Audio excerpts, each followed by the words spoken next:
True. Nervous. Very, very dreadfully nervous I had been and am.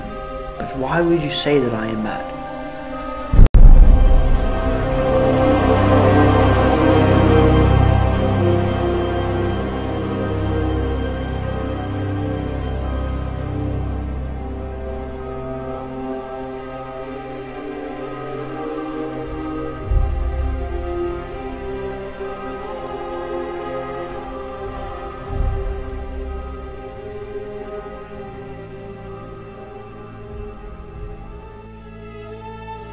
The disease had sharpened my senses, not destroyed, not dulled them. Above all was the sense of hearing acute. I heard all things in heaven and earth. I heard many things in hell. How then am I mad? Observe how healthily, how calmly I can tell you the whole story. It is impossible to say how first the idea entered my brain, but once conceived, it haunted me day and night. The old man never wronged me, and for his gold I had no desire. I think it was his eye. Yes, his eye.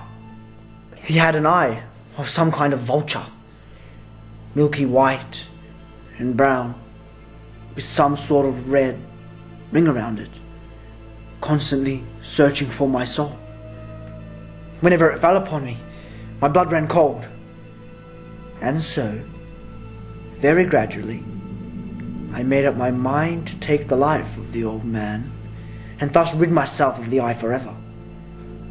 Now, this is the point. You fancy me mad? Madmen know nothing. But you should have seen me! You should have seen how wisely I proceeded. I was never kinder to the old man than during the week before I killed him. And every night, about midnight, I turned the doorknob and opened it, oh so gently.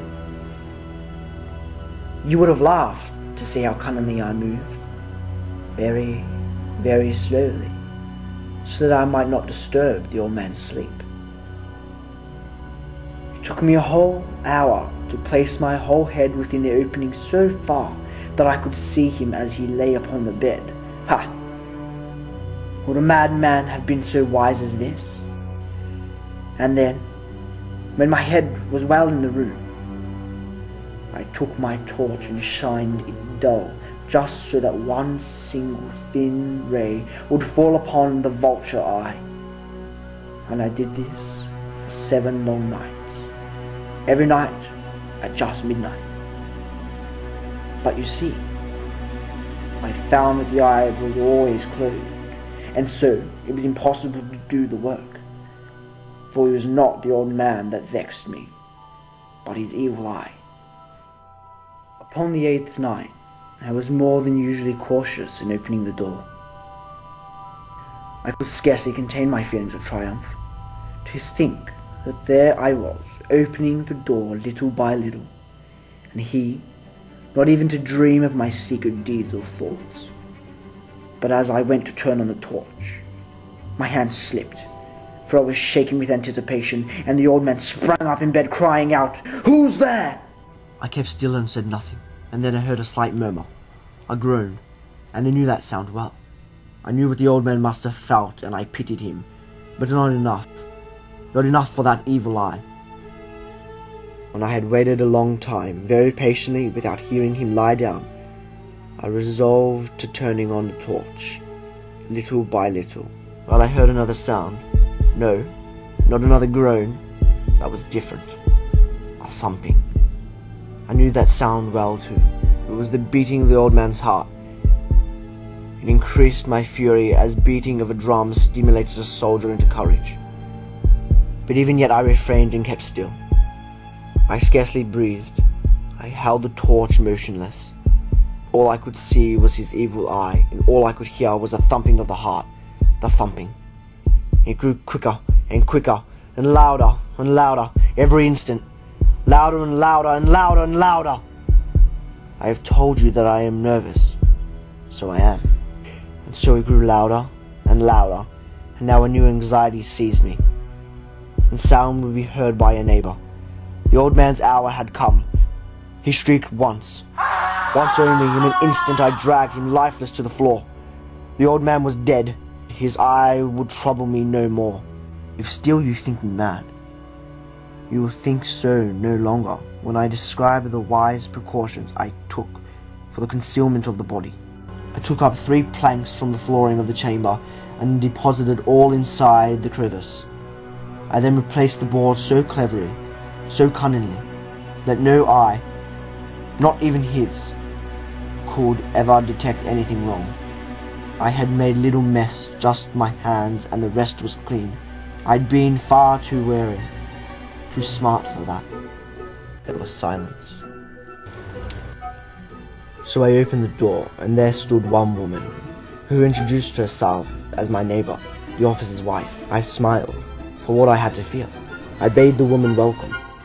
The shriek, I assured her, was my own in a dream. The old man, I mentioned, was absent in the country. I took my visitor all over the house. In the enthusiasm of my confidence, I brought the chairs into the room and desired her to rest here from her fatigues. Placed my own seat upon the spot beneath which reposed the corpse of the victim. The neighbour was satisfied. My manner had convinced her. She chatted. I answered cheerily, but soon I felt myself getting pale and wished her gone. My head ached, and I fancied a ringing in my ear. But still I sat, and still we chatted. The ringing became more distinct. But no, it was not ringing within my ears. No doubt I now grew very pale. Yet the sound increased, and what could I do? It was thumping, and I gasped for breath, and yet she heard it not. Why would she not be gone? It grew louder, and louder, and louder. Was it possible she heard not? Oh, she heard. She suspected. She knew. She was making a mockery of my horror. This I thought, and this I think. I could bear her hypocritical smiles no longer. I felt that I must scream or die. And now again. Hark! Louder, louder, louder, louder! Dissemble no more! I admit the deed! Tear up the planks! Here, and here! It is the beating of the hideous heart! True. Nervous. Very, very dreadfully nervous I had been and am. But why will you say that I am mad?